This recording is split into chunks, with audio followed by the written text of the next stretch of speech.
If you don't feel like you're about to tap, then nothing is taking place.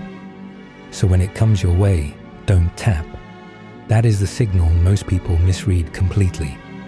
They feel the pressure build to an unbearable level. The financial suffocation, the relentless setback, the physical and emotional exhaustion of a season that will not end. And they interpret that feeling as a sign to stop, as evidence that the goal was wrong, the path was wrong, the vision was unrealistic. It is not a sign to stop. It is a sign that something real is happening.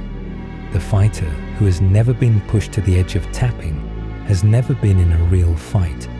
The muscle that has never been pushed to failure has never been given the signal to grow. The man who has never been taken to the absolute limit of what he can endure has never discovered what actually lives beyond that limit. And what lives beyond it is the version of him that the comfortable life could never have produced. The tap is the signal, not the instruction. It is the alarm telling you that you are in the exact place where the development occurs, where the character is being formed at the deepest level, where the man who will carry the life you have been building is being constructed under the maximum pressure available. Do not tap. Whatever you do not tap. When adversity keeps coming, when it arrives in waves, when you handle one thing and the next begins before the recovery is complete, that relentlessness is not random. It is proportional. The pressure applied to the man is always proportional to what the man is being prepared to carry. A small calling receives small pressure. A massive calling receives massive pressure. And the continuous wave after wave nature of what you are experiencing right now is not evidence that you are cursed. It is evidence that what you are being prepared for is significant enough to require this level of preparation. The greater the difficulty, the more glory in surmounting it. The difficulty is the announcement. It is the universe, God, communicating at the highest available volume that what is being built in this season is worth the cost of the season. That the man being forged in this fire is going to be needed for something that a less tested version of him could never have handled. Stay in the fire. The announcement is being made. The preparation is happening, and it is happening at this intensity because what comes after requires this man. Not an easier version, not a less tested version, this one. The one being built right now in the thing that is trying to make you tap. When you feel like you are about to drown, when the water is above your head and the surface feels impossibly far, and every instinct in you is telling you to give up the fight and let the current take you. That is the moment. That specific, terrible, gasping moment is where the breakthrough lives. Not after it. Not once you have recovered. In it. At the exact point of maximum pressure.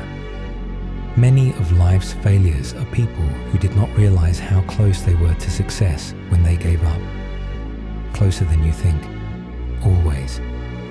The feeling of drowning in the pursuit is almost never an accurate measurement of the actual distance to the surface. The feeling says you are miles from air. The fact is, the surface is within reach. The breakthrough is right above you. The season is about to turn. And the only version of the story where you do not break through is the one where you stop swimming at the exact moment you needed one more stroke, one more day, one more attempt, one more refusal to tap. You must keep going, not because the pain is manageable, because the alternative, the version of you that stopped here, is not acceptable. The man who does not tap when he is on the edge discovers something permanent on the other side of it. He discovers that the limit he thought was the limit was not the actual limit. It was just the last one he had tested. And the moment he pushes through it, the moment the tap was available and he chose not to, a new frontier opens. A new capacity is revealed. A new understanding of what he is actually capable of becomes permanently installed in him. That knowledge cannot be given. It cannot be taught. It cannot be inherited from someone else's story. It can only be earned by the man who went to the edge and did not tap. And once it is earned, once it is in him, it never leaves. Do not pray for an easy life. Pray for the strength to endure a difficult one. The strength you are praying for right now is being built in the exact experience that is making you feel like tapping. The prayer and the pressure are not opposites. They are partners. Pray through the chokehold. Pray at the bottom of the water. Pray in the middle of the wave that will not stop coming. And while you are praying, keep moving. Keep fighting. Keep refusing to give the tap that everything in you is screaming to give, because God is in this with you. And He does not bring a man to the edge to watch him tap. He brings a man to the edge to show him what is on the other side of not tapping. The edge is where the greatness actually gets made. Not in the comfortable sessions. Not in the easy wins.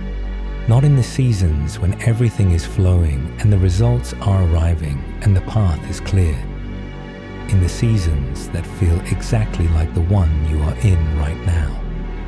The seasons that seem like they are destroying you, that are actually building you at the most fundamental level available. That which does not kill us makes us stronger.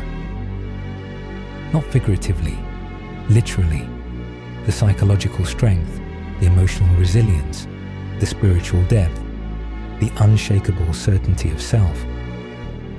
All of it is produced by the thing that did not kill you, but pushed you to the absolute edge of what you thought you could handle. Every time you survive the tap moment, your capacity permanently increases. The next wave can be bigger because you are bigger. The next pressure can be higher because your tolerance for it has expanded. This is the compound interest of not tapping. Every edge survived makes the next edge survivable. And over time, over the months and years of choosing to continue when stopping was fully available, the man who was once almost broken by the pressure becomes the man who cannot be broken by it at all. Build that man, one refusal to tap at a time. Right now, in whatever you are facing, at whatever edge you are standing on, the instruction is simple. Do not tap, not because the pain is not real. It is real. Not because the exhaustion is not genuine. It is genuine. Not because the odds are clearly in your favor. They may not look like it from where you are standing, but because the man you are supposed to become, the one being built in this exact pressure, at this exact intensity, in this exact season of your life, requires that you stay, that you keep moving, that you refuse to tap with everything you have remaining, even when everything you have remaining feels like nothing. I can do all things through Christ who strengthens me. The strength is available. It is not dependent on how much you have left. It is dependent on whether you are willing to receive it in the moment when your own reserve has run out. Ask for it, then keep going, because on the other side of this, on the other side of the tap you refused, is the version of your life that this season is trying to build, and it is worth every single thing the not tapping cost you. Don't tap.